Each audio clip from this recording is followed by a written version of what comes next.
คือครับอันนี้กลุ่มโครงงานการควบคุมการเคลื่อนที่ของล้อแมกนัมด้วยสเตปเปอร์ผ่าน MCU แล้วก็ล้อสองนะครับผม60100296นายเตชินนักศึกษาผมนายวันนันท์สวัสดิ์ครับ6010ของล้อสองสวัสดีครับผมพิติ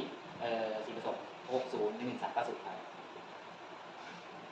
นี่คือภาพรวมของโครงงานเราก็มันจะมีส่วนแยกเป็นส่วนของคอนโทรลเลอร์นะครับให้อินพุตเข้ามา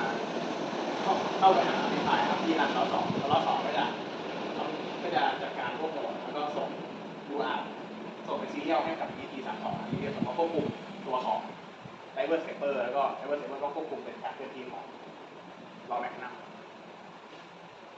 อันนี้ก็คือเป็นการรับค่าอินพุตจากคอนโทรลเลอร์ก็คือเราจะดึงค่าที่เปลี่ยนไปครับของพวกจอยของพวกอะไรพวกนี้มาโดยใช้พวก cross ทั้งหมดอันนี้ก็เป็นของจอยลงอันนี้ก็คือเราใช้ zero twist joy นะครับในการที่จะรันเป็นการดึงค่าของ joy ทั้งหมดมาให้กลายเป็น velocity ครับ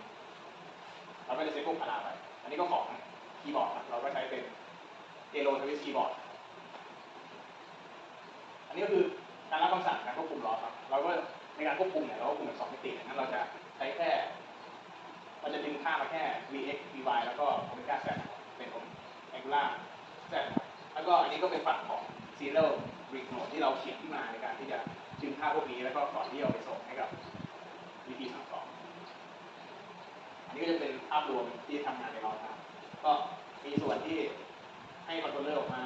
subscribe controller แปลงเป็น velocity แล้วก็ subscribe velocity ก็แปลงเป็น serial ออกไปให้กับ VT32 อันนี้ก็เป็นการคำนวณ inverse kinematic เนาะก็อันนี้เขียนรูปแพทริกนะครับแล้วก็แต่ว่าเราจะเขียนในรูปของสมการแบบปกติไม่อ่านก็ไปที่โอเมก้าฟอนไลท์ก็คือเป็นล้อฝั่งซ้ายที่ฝั่งขวาแล้วก็ LX ก็คือระยะระหว่างล้อหน้าที่เรียกว่าล้อซ้ายล้อขวาแล้วก็ LY คือล้อหน้าล้อหลัง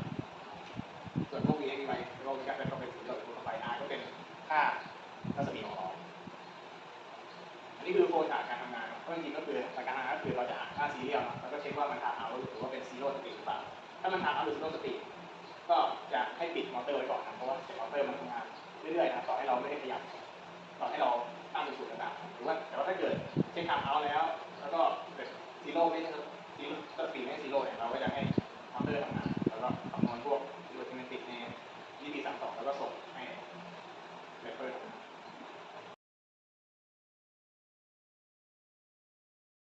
อันนี้ก็คือการดัดแปลงเรฟเฟอร์คือเราใช้ VT32 ครับเราเปลี่ยนจากพวกก่อนคูโนมาเราก็ต้องดัดแปลงนิดหน่อยนะครับเป็นการที่จะเอา R ที่เข้าขายโบออกส่วนที่พวกขาที่ควบคุมเนี่ยเราก็ต้องแบ่งขามานิดหน่อยครับพวกขาที่ใช้ควบคุมแกนนะครับสำหรับอันนี้ก็เป็นลักษณะการเคลื่อนที่ของหุ่นยนต์ที่ได้จากสมการinverse kinematic นะครับก็คือเมื่อเรารับค่ามาตัวอย่างแรกนะครับจะเป็นการเคลื่อนที่โดยที่มีค่า vx เป็นแบบเดิม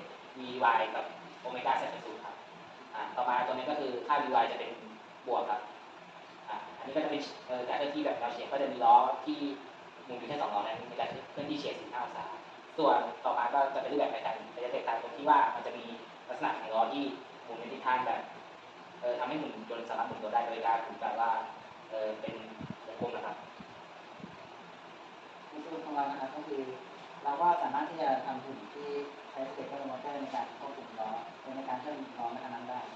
แต่ว่ามันก็จะมีสิ่งที่เป็นแบบข้อจำกัดที่เราได้ก็คือพวกแรงบิดของการใช้สเตปเปอร์มอเตอร์เนี่ยมันค่อนข้างต่ำเลยจะไม่ได้ไหลเท่าไหร่ในการที่เราจะเอาไปใช้ในการเป็นต่อพวกการใช้การรับน้ำหนักแบบนี้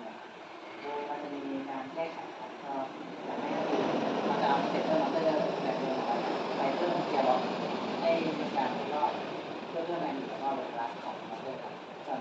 ทางที่2การแก้ไขก็คือเราจะเปลี่ยนเลยคือเราจะไม่ใช้สเตปเปอร์แล้วเราจะใช้เป็นพวก DC มอเตอร์หัวเกียร์ล็อกหรือว่าระเบิด DC มอเตอร์